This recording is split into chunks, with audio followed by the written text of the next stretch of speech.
Hi young adults, thank you so much for joining me in this quick devotional that I prepared for you today. The big main idea that I want to bring to you today is to enjoy the pause. Now I'm sure all of you can say that you relate to this. You feel as if there's just been a giant pause that's been hit on all of our lives. And in one way or another, we've all been affected by this. Maybe it's affected your job. Maybe it's affected whether you can get toilet paper at the store. In one way or another, we've all had to stop our regular routine and our regular lives. During this time of pause, I've realized something really crucial about myself, and maybe you can find that you relate to this as well. I realize that I confuse productivity with purpose, right? Productivity has to do with what we do, what we output, and usually very closely tied with our careers and our jobs, whereas our purpose has to rely on what we were made for, right? And where our value and where our worth comes from. And I found that in this time of having to pause, I felt like I didn't have value, I didn't have worth, because I wasn't doing the normal things at my job. I wasn't going out and doing the normal things with my friends. I was asking myself, who am I if I can't do these things? And you could probably give a list of examples in how you felt this in your own life. This pause, this stopping that's happened in our lives, it's held us in suspense, and oftentimes it's left me, and maybe yourself as well, really anxious or frustrated, mostly towards God. How could God allow this to happen? I had these plans, I was going to do these things, and now everything has to stop. But this is where the encouragement lies. God doesn't want to stop your life. He wants your distraction-free attention while you live your life. Now, it's no surprise, and I don't have to go on trying to convince you, that we live in a culture that glorifies the constant grind. And I mean working until you drop almost dead. And it's not that it's bad to work hard. However, it's bad to work without ceasing. We need to have time to stop. We need to have time to rest. God even reminds us that we need to stop and we need to rest by telling us in the Ten Commandments that we need to remember the Sabbath and keep it holy. We need to specifically keep a day where we don't work and we get to rest. Now, with the Sabbath, we're reminded that as humans, we're limited. We can't keep going.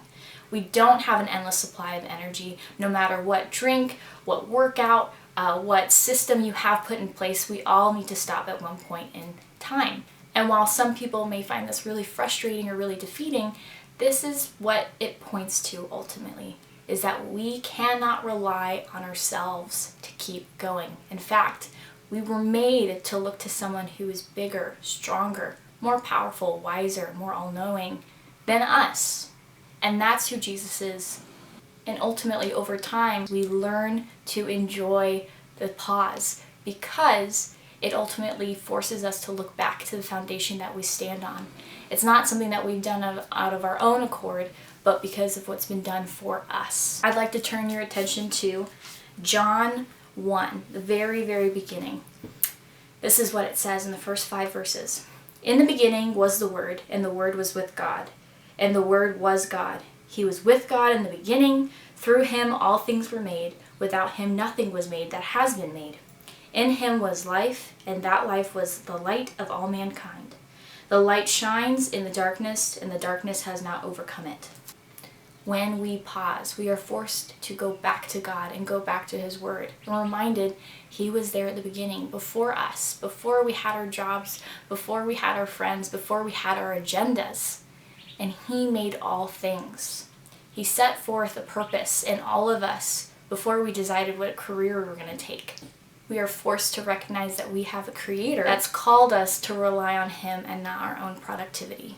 So with this encouragement, we can be assured that it's not because of our output or productivity that we can find our value, but with the light that Jesus has supplied to the world. Let's go ahead and pray. God, thank you so much for this time that we have, that we can pause.